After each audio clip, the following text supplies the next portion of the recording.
The stars looked the same as they always did, but Captain knew everything was about to change.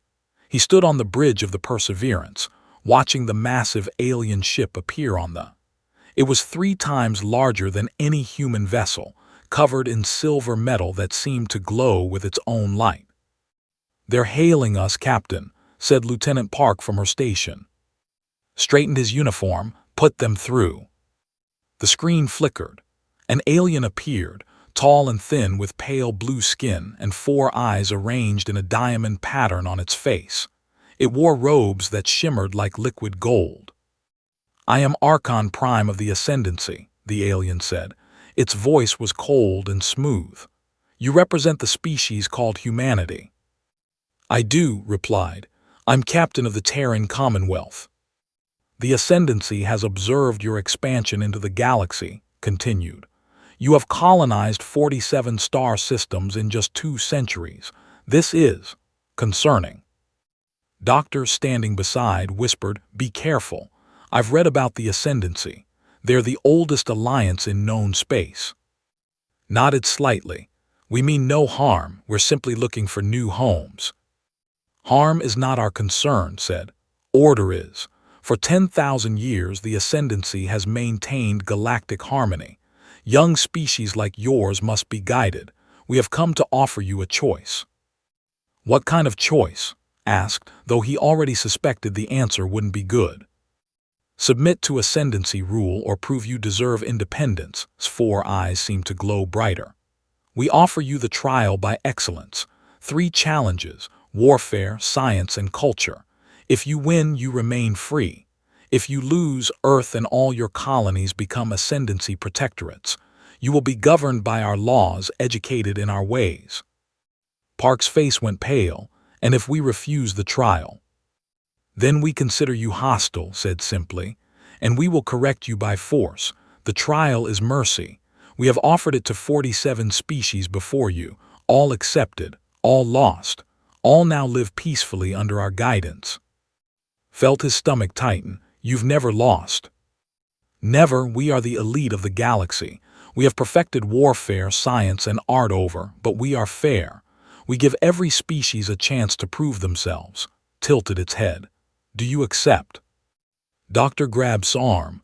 "Captain, can we speak privately?" Muted the communication. "What is it?" "This is a trap," said urgently. "They've beaten 47 other species. They're not being generous. They're showing off. We can't win this." "Can we win a war against them?" asked. Hesitated. "No, their technology is centuries ahead of ours." "Then we have no choice," said. "At least the trial gives us a chance." "A false hope is worse than no hope," argued. Park spoke up. "Captain, maybe we should consult Earth Command first." Looked at the frozen image on the screen. He thought about Earth, about the colonies, about his daughter who lived on Mars. He thought about what it would mean to lose their freedom. "No," he said finally. "If we ask for permission, they'll debate for weeks. The Ascendancy will see it as weakness. We need to show strength now." He unmuted the channel. "We accept your trial." His expression didn't change, but something in its posture suggested satisfaction. "Wise, you have 30 days to prepare. The trial will take place at Concordia Prime, the neutral station. We will send our 3 champions, Lord Aura for warfare, Archon for science, and Eternal for culture. Choose your champions carefully." The transmission ended. The alien ship began to move away, disappearing into the darkness between stars. The bridge was silent for a long moment. "Get me Admiral 1 at Earth Command," said quietly, "and send a priority message to all colonies. We're going to need the best humanity has to offer." Over the next week, the news spread across human space like wildfire. The Ascendancy's challenge was on every news feed, every social network, every conversation. Some people were terrified, others were angry, a few were excited. Admiral 1 arrived at the Perseverance 3 days later. He was an older man with gray hair and sharp eyes. He listened to his report without interrupting. "You put all of humanity on the line," one said when finished. Yes, sir, I did. Good, one said, surprising everyone in the room. Because if we'd said no, they would have attacked anyway. At least this way, we control the battlefield. Doctor shook her head. But we can't win. They've beaten every other species. Every other species played by their rules, one said. He pulled up files on his. I've been researching the ascendancy. They're arrogant. They believe they're superior to everyone else. That's their weakness. How is that a weakness? Park asked. Because arrogant people can't imagine losing, one explained. They don't prepare for it. They don't understand it. And when they face something unexpected, they freeze. He brought up profiles on the holographic display. I've selected our champions. For warfare, Commander Jin Woo, Special Forces. He's unconventional, unpredictable. For science, Dr. Minyu Sung, theoretical physicist. He thinks outside traditional frameworks. For culture, song, artist, and poet. She understands the human experience better than anyone. Studied the profiles. None of them were the obvious choices. Jin Woo wasn't the highest-ranked military officer. Minyu Sung wasn't the most decorated scientist. Song was young, barely 30 years old. Why them? He asked. Because they're human, one said. Really human. They make mistakes. They improvise. They feel things deeply. The ascendancy has spent 10,000 years perfecting themselves. They've forgotten how to be imperfect. That's what we'll use against them. Doctor looked uncertain. You're betting everything on our flaws. I'm betting on our adaptability, one corrected. Humanity survived ice ages, plagues, wars, and near extinctions. We didn't survive because we were perfect. We survived because we could change, adapt, and find new ways forward when the old ways failed. He looked around the room. The ascendancy thinks this trial will prove they're superior.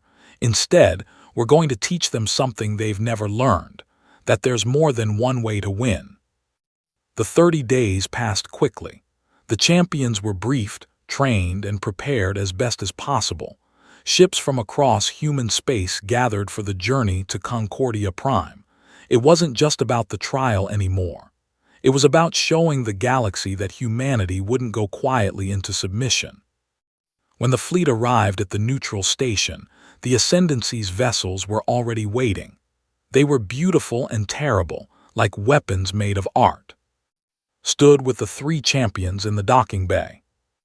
Remember, he said to them, you're not fighting to be better than them, you're fighting to be free. That's all that matters. Jin Woo nodded, his face calm. Minyu Sung adjusted his glasses nervously. Song took a deep breath. Together they walked toward the airlock, toward the waiting trial, toward the future of humanity. The Ascendancy had never lost. But they'd never faced humans before. The arena was enormous, a perfect sphere floating in the center of Concordia Prime Station. Commander Jin Woo walked toward the entrance, his boots echoing on the metal floor. Behind him, Lieutenant Sora carried the tactical equipment they were allowed to bring. You ready? Sora asked quietly. Jin Woo smiled, but it didn't reach his eyes. No, but that's never stopped me before. They entered the arena. Inside, it was empty except for 2 command chairs positioned on opposite sides. Each chair faced a massive holographic display. This was where the battle would happen, not in real space but in simulation. A test of strategy, not strength. Lord Aura was already there, waiting in the other chair. The alien was like a giant insect, with a hard shell that gleamed dark green and 6 arms that moved with disturbing precision. Its face had mandibles that clicked together when it spoke. The human warrior arrives, Aura said. Its voice was like gravel scraping together. I have fought in 200 trials over 800 years. I have never lost. I will not lose today. Jin Woo said nothing. He'd learned long ago that talking before a fight was a waste of energy. An announcer's voice filled the arena. The warfare challenge will begin. Each commander will lead a fleet in simulated combat. The scenario: defend a strategic star system against invasion. Victory conditions: destroy the enemy fleet or force them to retreat. Both commanders have equal starting resources. Technology levels will match the ascendancy standard. Begin. The holographic display lit up. Jin Woo saw his fleet, 30 ships ranging from small fighters to large cruisers. They orbited a planet marked as the defensive objective. In the distance, Aura's fleet appeared, identical in number and type. But Jin Woo knew the truth. The technology was ascendancy standard, which meant Aura's species had been using it for centuries. They knew every trick, every tactic, every possible maneuver. Humans had only seen this technology in reports and stolen data. The simulation started. Aura attacked immediately, sending formations of ships in perfect geometric patterns. Each group moved with precise timing, covering each other's weaknesses. It was beautiful to watch, like a deadly dance. Jin Woo's tactical advisor, Bei, spoke through his earpiece. "Sir, their formations are textbook perfect. If we match them formation to formation, we'll lose." "Then we won't match them," Jin Woo said. He sent his ships forward in what looked like a chaotic mess. No formations, no patterns. Ships moved independently, scattered across the battlefield. Aura's mandibles clicked in what might have been laughter. Disorganized, primitive, this will be quick. The first engagement happened near the planet's moon. Aura's ships fired with devastating accuracy, destroying 3 of Jin Woo's cruisers in seconds. But those cruisers had accomplished their goal. They'd drawn Aura's fleet into a specific position. Jin Woo pressed several commands. His small fighters, which had been ignored as insignificant, suddenly accelerated. They weren't attacking Aura's warships. They were targeting his supply ships in the rear. "Unconventional," Aura observed, "but supply ships can be replaced." Jin Woo smiled. "Can they in a real battle?" 2 more of Jin Woo's ships exploded under Aura's assault. But Jin Woo wasn't trying to win through strength. He was trying to win through cost. He sent a cruiser on what appeared to be a suicide run directly at Aura's flagship. Aura destroyed it easily, but the explosion scattered debris across the battlefield. When Aura's next formation tried to advance, they had to navigate around the wreckage, breaking their perfect patterns. "You fight without honor," Aura said. "I fight to survive," Jin Woo replied. The battle continued. Jin Woo lost more ships than Aura, but each loss served a purpose. He used damaged ships as decoys, drawing fire away from healthier vessels. He retreated when pushed, but never in the direction Aura expected. He targeted not just ships, but sensors, communications, anything that would cause confusion. Sora monitored the data. "Sir, at this rate, we'll lose all our ships in 40 minutes. "How many will Aura have left?" Jin Woo asked. Sora calculated. "Maybe 15 ships, half his fleet."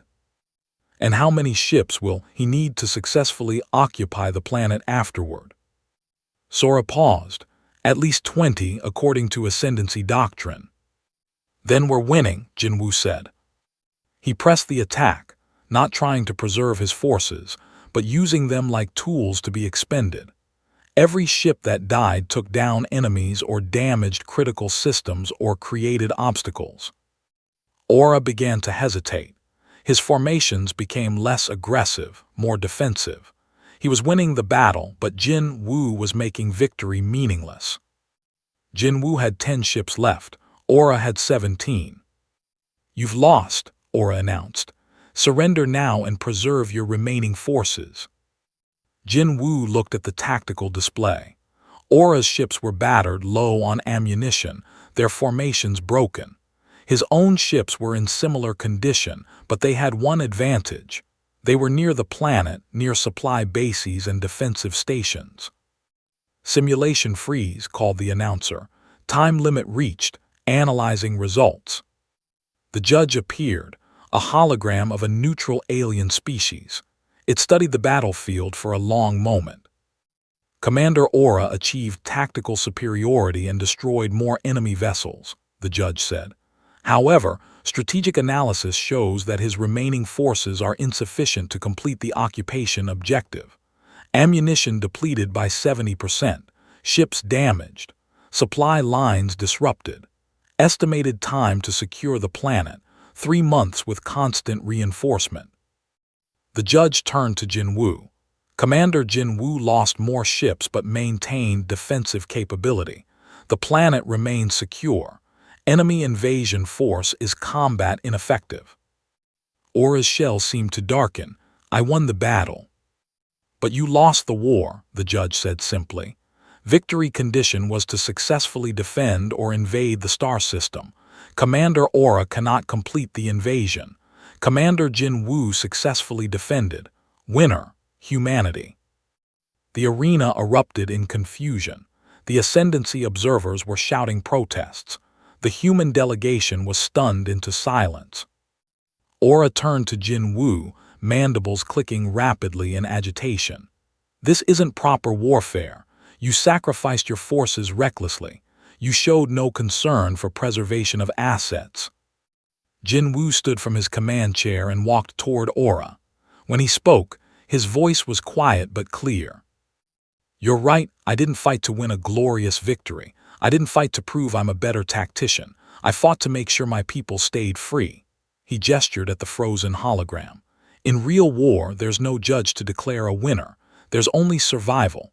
You would have won this battle and celebrated your victory while your fleet was too weak to hold what you'd taken. The next month, my reinforcements would arrive and drive you out.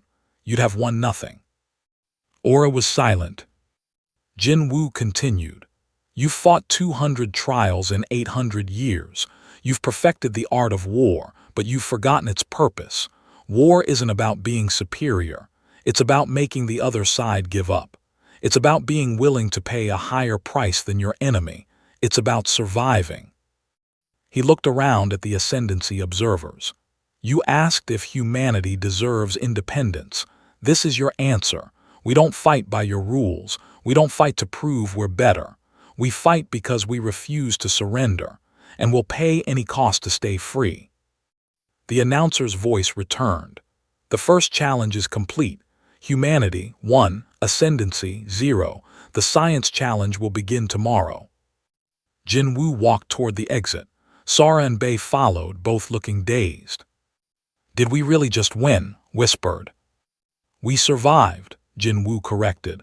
Against an enemy that's been perfecting warfare for 8 centuries. That's victory enough. As they left the arena, Jinwoo glanced back. Aura still stood in the center, staring at the frozen hologram of the battlefield.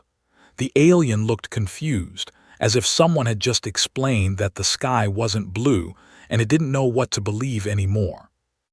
Outside, Captain was waiting with Doctor and Admiral 1. You did it, said, gripping Jinwoo's shoulder. They'll be ready for us next time, Jinwoo warned. Today we surprised them. Tomorrow in the science challenge they'll know we don't play fair. Admiral 1 smiled grimly. Good, let them know, let them prepare. It won't matter, because they're still thinking like the elite, like the superior species, and we're thinking like humans who refuse to lose. They walked through the station corridors toward their quarters. Around them, aliens from dozens of species watched with new interest. The Ascendancy had seemed invincible for 10,000 years. But humanity had just proven something important. Invincible was just another word for untested. And the test had only just begun. Dr. Minyu Sung had never been more nervous in his life. He sat in the preparation room, staring at the equation on his. It was beautiful and terrifying at the same time, full of symbols he recognized but couldn't quite understand together. Dr. Lee sat across from him, running calculations. Beside her, young O scribbled notes on paper with an actual pencil. The boy was only 19, but had already published 3 papers on quantum mechanics. This is impossible, said, not for the first time. Dark matter manipulation requires technology we won't have for centuries. That's why it's the challenge, Minyu replied quietly. He pushed his glasses up his nose, a nervous habit he'd never broken. We're not supposed to be able to do it. Then how do we win? O asked. Before Minyu could answer, the door opened. Admiral One entered with Captain. Commander Jin Woo won the warfare challenge by not fighting the way they expected, one said without preamble. You need to do the same. Don't try to beat them at being perfect. Beat them at being practical. Minyu frowned. Science isn't like warfare. There's no way to improvise around physics. Isn't there? One challenged. How did humans reach space? How did we develop faster-than-light travel? We didn't wait until we understood everything perfectly. We made it work well enough, then improved it later. That's different, protested. This is theoretical physics at its highest level. Then make it practical physics, one said. Remember, you're not trying to impress them. You're trying to beat them. After they left, Minyu sat in silence for a long time. He's right, you know, O said suddenly. We've been approaching this wrong. What do you mean? Minyu asked. We're trying to solve the equation their way, O explained. Perfect mathematics, pure theory, but that's not how humans do science. We experiment, we make mistakes, we find shortcuts. Minyu looked at the equation again. What kind of shortcut could possibly work for dark matter manipulation? O grinned, an absurd one. The science arena was different from the warfare chamber. It was a vast laboratory, filled with holographic displays and quantum computers. In the center stood 2 workstations, each equipped with the most advanced scientific instruments in known space. Archon was already at one workstation. The alien was a crystalline being, its body made of transparent geometric shapes that pulsed with inner light. It moved without walking, simply floating from place to place. The human scientist's voice resonated like music. I have solved every scientific challenge in 15 minutes or less for 3,000 years. I have unlocked secrets of the universe your species cannot yet imagine. Minyu bowed slightly. I'm honored to compete against such knowledge. The announcer's voice filled the arena. The science challenge, you will each receive the same problem. Solve it completely and demonstrate your solution. The problem is, create a functional equation for dark matter manipulation and prove it can work. You have 6 hours. Begin. The equation appeared on both their displays simultaneously. Minyu's heart sank. It was even more complex than the preview they'd seen. Variables twisted through dimensions he could barely conceptualize. Began immediately. The alien's crystalline form glowed brighter as it worked, manipulating holographic symbols with precise movements. Mathematics flowed across its display like poetry. Minyu looked at his team. Lee had already started working on traditional solutions. O was staring at the equation with a strange expression. What are you thinking? Minyu asked the young mathematician. Something stupid, O admitted. But yesterday Commander Jin Woo won by doing something stupid. Tell me. What if we don't solve it? O said. That's definitely stupid, Lee muttered, not looking up from her calculations. No, listen, O continued. We can't solve this equation perfectly, not with our current understanding, but what if we don't need to? Minyu leaned closer. Explain. Dark matter manipulation is about affecting dark matter, right? The equation describes how to do it perfectly, with complete control. But what if we just need to affect it at all, even if it's messy and inefficient? Minyu felt something click in his mind. You're talking about a workaround. I'm talking about making it work well enough, O said. Like the Admiral said, like how we built our first fusion reactors. They were inefficient and crude, but they worked. Minyu turned to his display and started working with new energy. Instead of solving the equation, he began deconstructing it, looking for the essential parts. What was absolutely necessary? What was just refinement and perfection? An hour passed, was already halfway through its solution, the mathematics unfolding with frightening elegance. 2 hours was nearly finished. Its crystalline body pulsed with satisfaction. Minyu was working frantically now, with Li and O feeding him calculations. They weren't solving the equation. They were finding a path around it.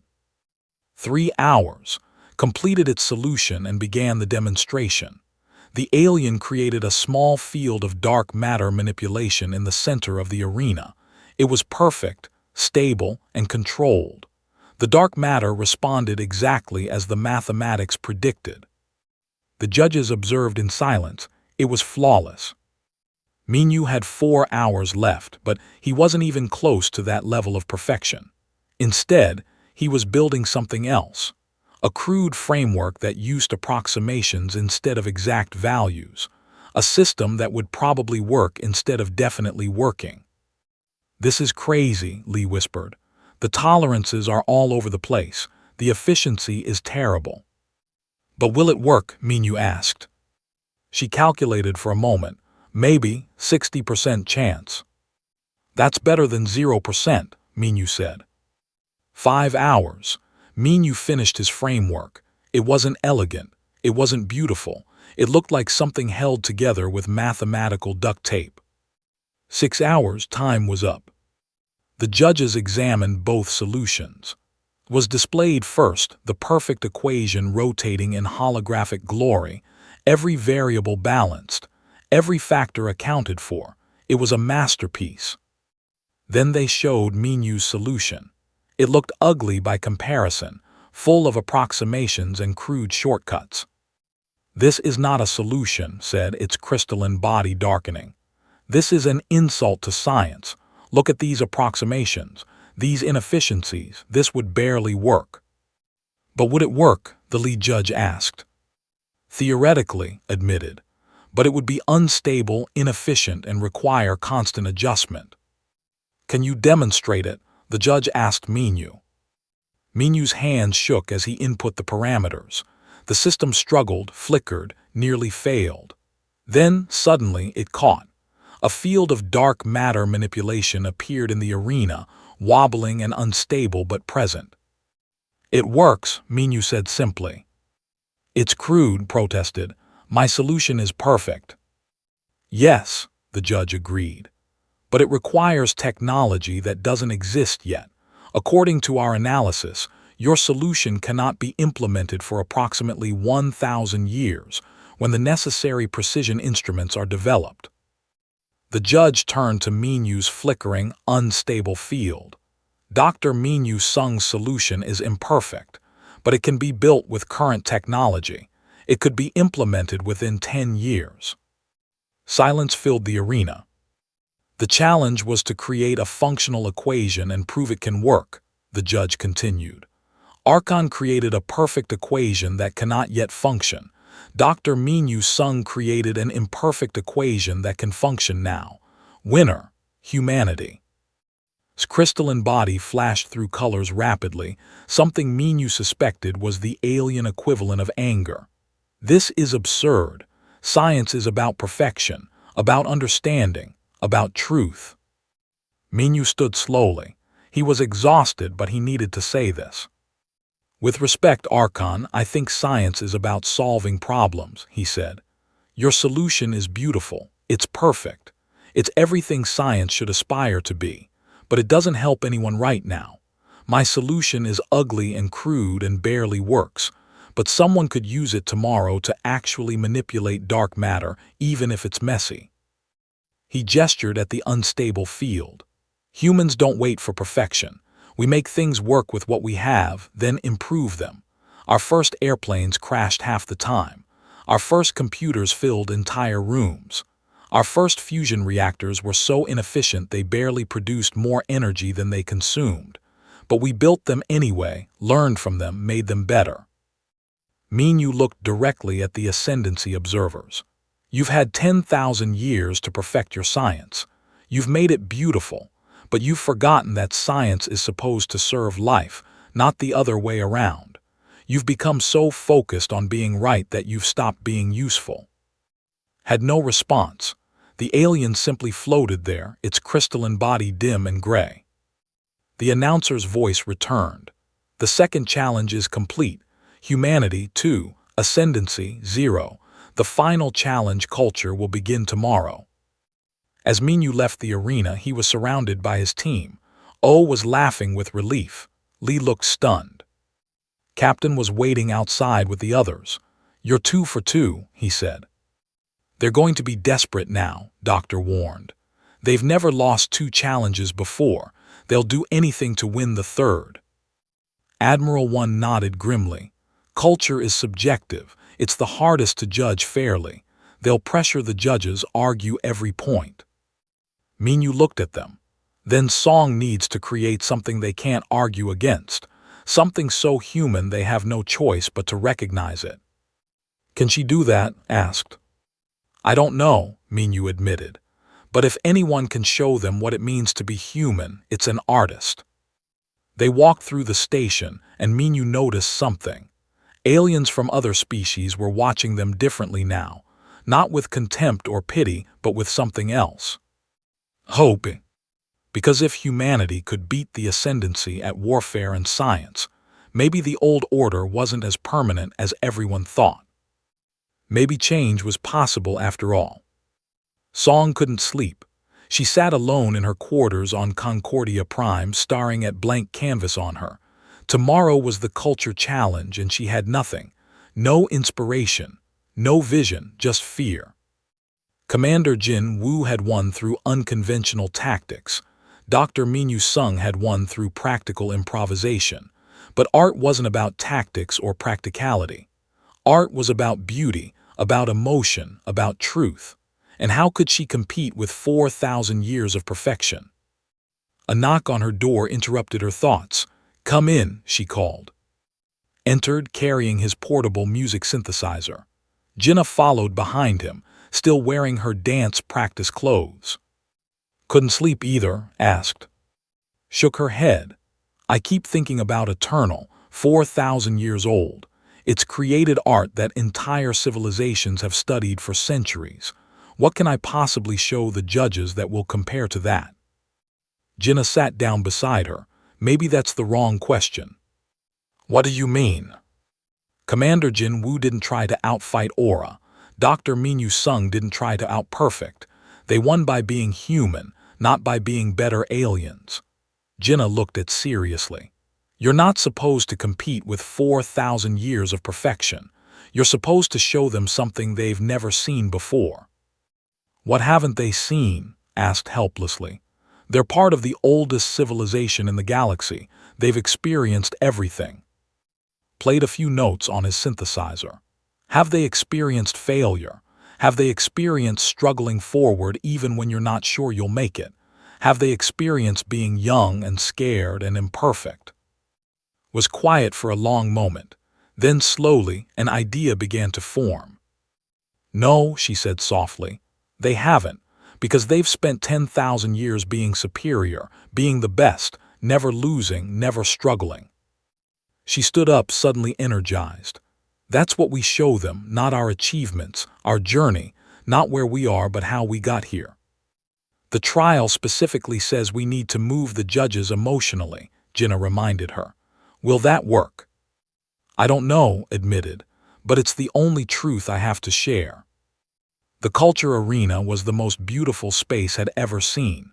It was a perfect sphere with walls that could display any color, any image, any vision. The acoustics were flawless.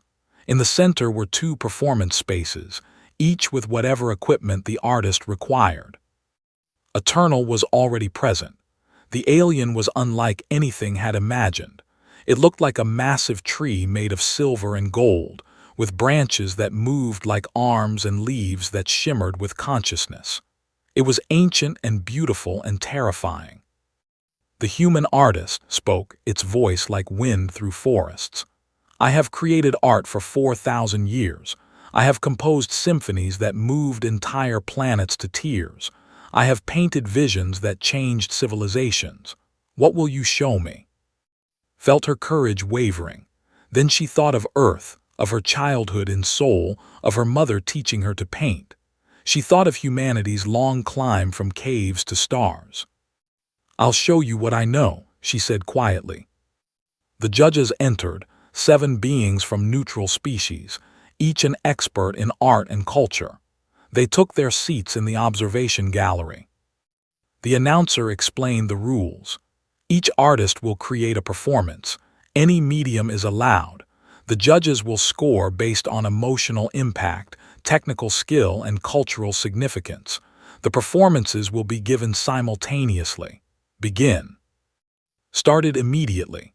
The arena filled with music that wasn't quite sound, more like thoughts given form. Colors flowed across the walls in patterns that followed mathematical perfection. It was telepathic art, transmitted directly into the minds of everyone watching. Saw visions of the universe being born, of stars forming and dying, of the mathematical beauty underlying all existence. It was perfect. Absolutely, terrifyingly perfect. Each note was exactly where it should be. Each color transitioned with flawless timing.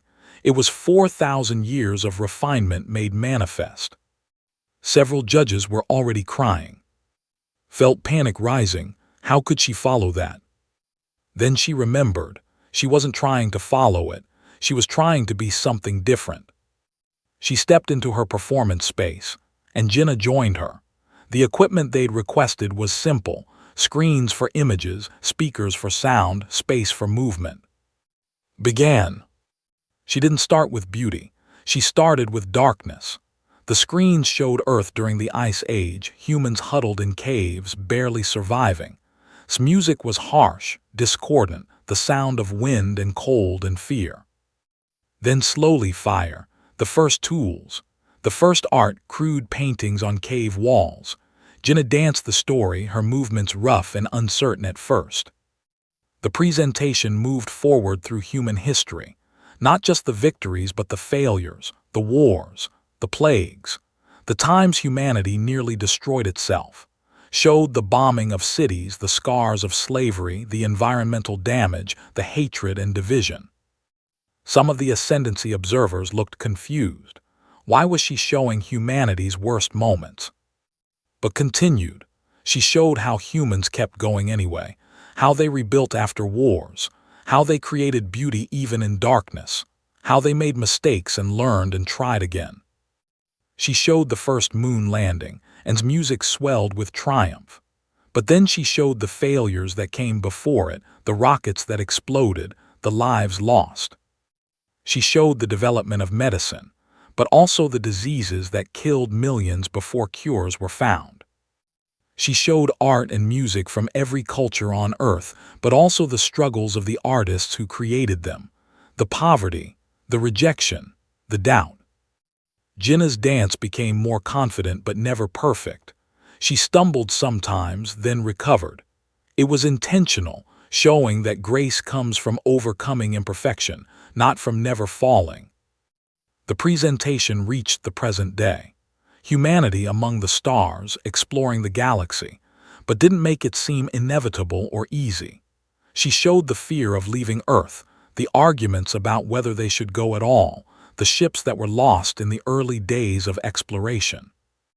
Then she showed this moment, the trial. 3 humans facing impossible odds, knowing they might fail but trying anyway. The final image was simple. A child's drawing, crude and imperfect, of Earth and stars with the words, "We're still trying," written in a shaky hand.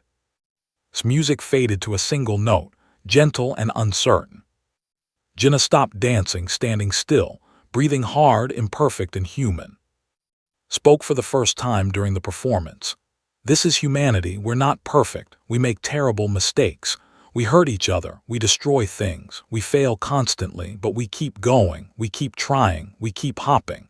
And somehow, despite everything, we create beauty. Not because we're superior, but because we need to. Because beauty and art and music remind us why we keep fighting to survive."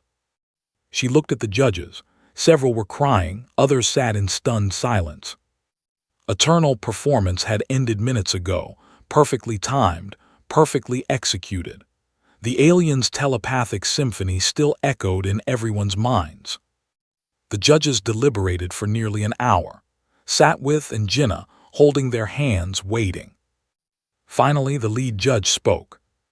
Eternal presented a masterpiece of technical perfection. The composition was flawless. The execution was absolute.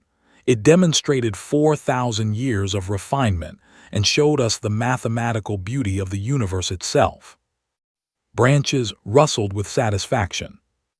The judge continued, but it did not move us as art should move us. It was beautiful, but it was distant, perfect, but empty. We observed it with admiration, but we did not feel it in our hearts. The judge turned to. Song's presentation was technically imperfect. The timing was sometimes off. The images were sometimes crude. The dance had mistakes, but it made us feel something we have not felt in centuries of observing ascendancy art. It made us feel hope and fear and sorrow and joy. It made us remember what it means to struggle and grow and create meaning from chaos. His heart was pounding. Art is not about perfection, the judge said. Art is about truth. Art is about connection. Art is about making others feel the artist's experience. Eternal showed us beauty. Song showed us life. Winner, humanity. The arena exploded in noise. The ascendancy observers were shouting protests. The neutral species were debating loudly. The human delegation was in shock. Eternal branches drooped. This is impossible. My symphony was perfect. Every note was exactly right. How can imperfection defeat perfection? Walked toward the ancient alien. She felt both sympathy and sadness for it. Your art was perfect, she agreed. But perfection is cold. It's distant. It doesn't need us. Your symphony would be just as beautiful if no one ever heard it because its beauty is mathematical, universal, independent of experience. She gestured at her crude presentation. My art needs someone to experience it. It only exists in the connection between the artist and the audience. It's about sharing the messy, complicated, imperfect experience of being alive and conscious and struggling to find meaning. Was silent for a long time. When it finally spoke, its voice was different, quieter. In 4,000 years I have perfected my art, but I have forgotten why I started creating it. I have forgotten what it means to struggle, to doubt, to fear failure. I have become the art instead of the artist. The announcer's voice was almost drowned out by the noise in the arena. The third challenge is complete. Final score.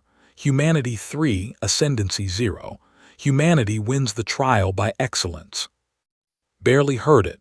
She was too busy being embraced by Angina, both of them crying and laughing.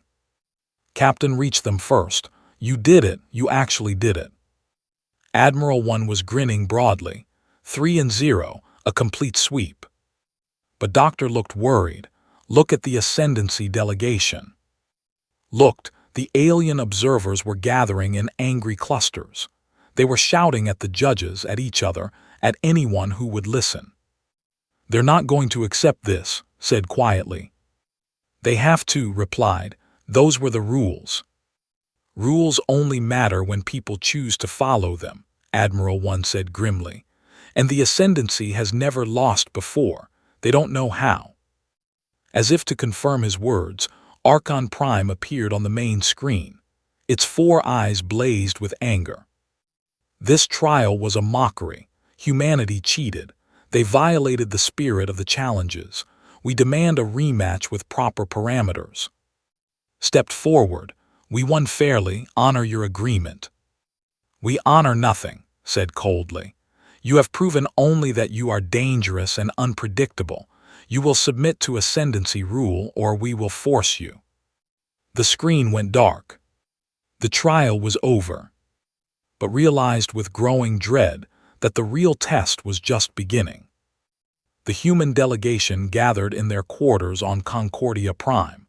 Outside, the station was in chaos. Alien species were arguing in the corridors. The Ascendancy fleet had moved into aggressive positions around the station. Everyone could feel the tension building towards something dangerous. They're going to attack, Admiral 1 said, studying the tactical displays. Maybe not today, but soon. They can't accept losing. Captain looked exhausted. We won the trial fairly. The judges ruled in our favor. What more can we do? Nothing, Doctor said softly. That's the problem. We proved we deserve independence, but the Ascendancy doesn't care about proof. They care about control. Commander Jin Woo stood by the window, watching the Ascendancy ships. We should prepare for war. We can't win a war against them, Dr. Minyu Sung said. Their technology is still more advanced than ours. We only beat them in the trials because the challenges were limited. Then what do we do? Song asked. Just give up. Before anyone could answer, the communication system activated. Lieutenant Park's face appeared. Captain, you need to see this. Something's happening on the station. They rushed to the observation deck. What they saw made them stop in shock. Aliens from dozens of species were gathering in the main plaza. Not Ascendancy species, but the others. The ones who had been subjugated. The ones who had lost their own trials decades or centuries ago. One of them, a being that looked like a walking crystal formation, approached the human delegation. It spoke through a translation device. We are the people. We lost our trial 200 years ago. We have lived under Ascendancy rule ever since. We watched your trial. We saw you win. More aliens stepped forward, each introducing themselves. The who lost 300 years ago. The who lost 50 years ago. Species after species, all of them subjugated by the Ascendancy. You gave us hope, they said. You proved the Ascendancy can be beaten. We want to help you. Admiral One looked at them carefully. Help us how? We've been broadcasting your trial to our home worlds, another alien said. Your victories have inspired rebellions. The Ascendancy is facing uprisings in 12 systems. Doctor's eyes widened.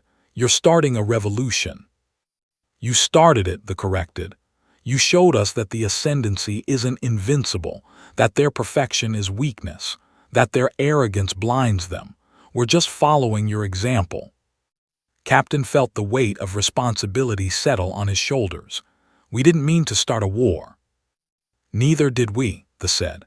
But we're tired of being ruled by those who call themselves our betters. If you're willing to fight for your freedom, then so are we. Over the next 3 days, the situation escalated. The rebellion spread to more systems. The Ascendancy fleet grew larger around Concordia Prime, but ships were also being pulled away to deal with uprisings. Archon Prime sent another message.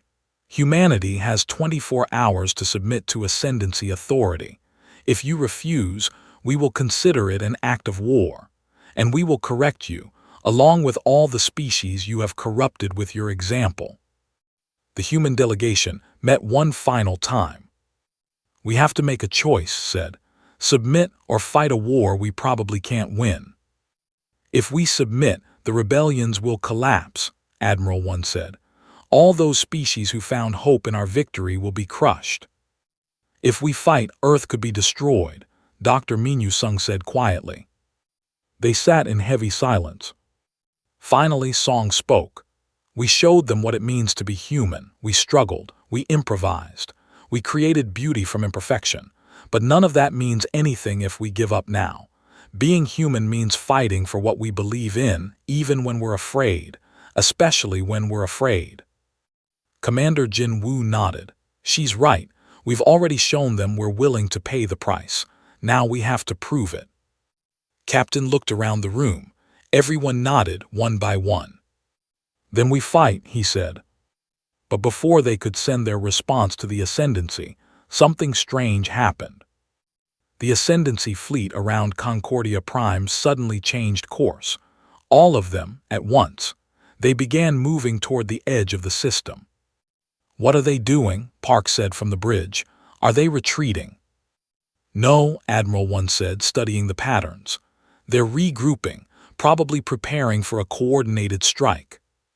But the ships didn't regroup.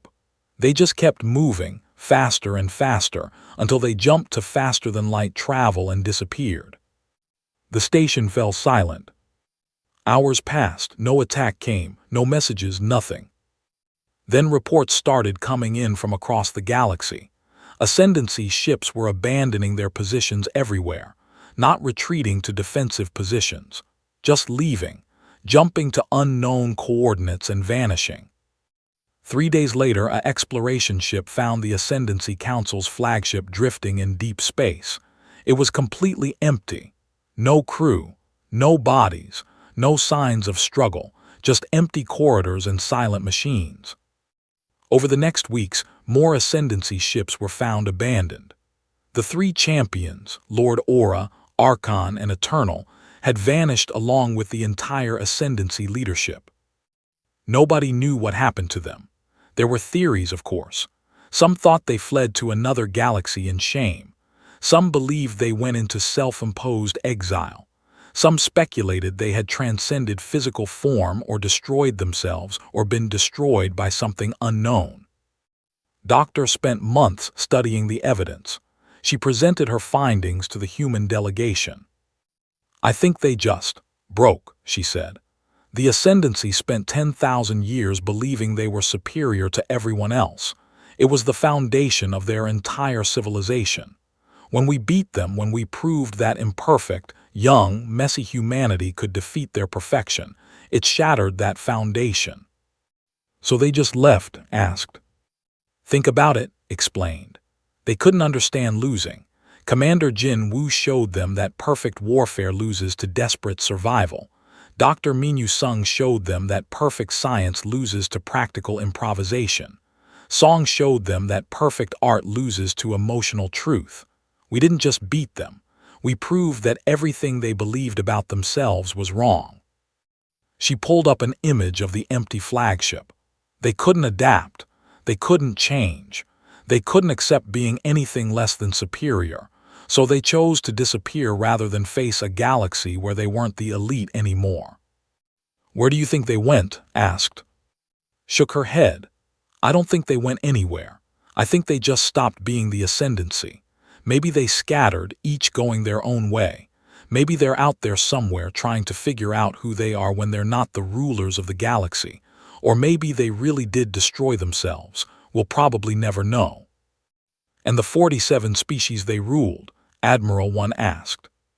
"Free," said. "Confused, disorganized, but free.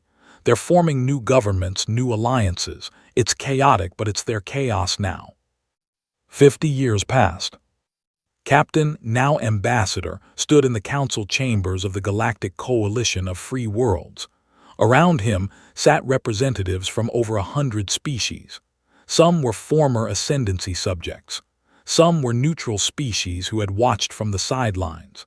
And some were new species, just discovering faster-than-light travel. The coalition wasn't perfect. There were arguments, disagreements, conflicts. But there was also cooperation, trade, cultural exchange, and shared protection. Humanity had become a founding member, but not the leader. They'd learned their lesson from watching the Ascendancy fall. Leadership wasn't about being superior. It was about serving others.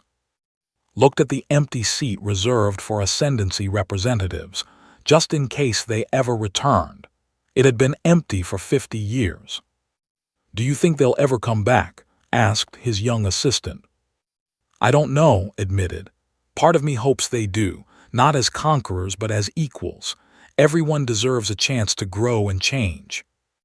"And if they come back as conquerors?" Smiled slightly. "Then we'll show them again what humanity does best. We'll adapt, we'll improvise, we'll survive, and we'll help anyone else who wants to stay free." He thought back to that day on the Perseverance when first delivered the ultimatum. So much had changed since then.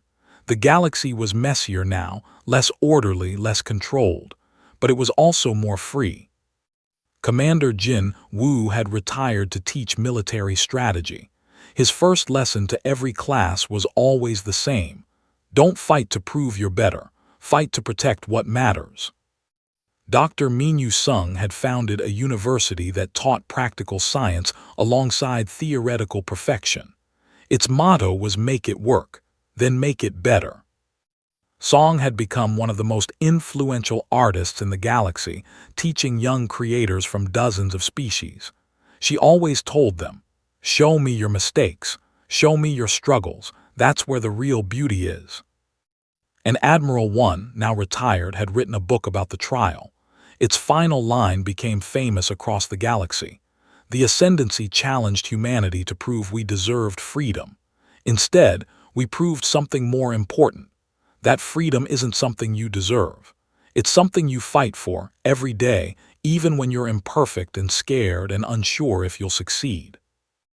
As Ambassador looked around the council chambers at all the different species working together, arguing, compromising, and building something new, he realized what humanity's greatest victory had been. It wasn't beating the ascendancy. It was showing the galaxy that there was a different way to live, not through perfection and dominance, but through adaptation and cooperation, not by being superior, but by being persistent. The ascendancy had challenged humanity and were never heard from again. But their silence had spoken louder than any defeat. It said that rigid perfection breaks when faced with flexible imperfection. That arrogance falls when confronted with humility. That claiming to be the best is different from actually being good enough. And in the end, good enough was all humanity needed to be. Good enough to survive, good enough to change, good enough to keep trying, good enough to be free.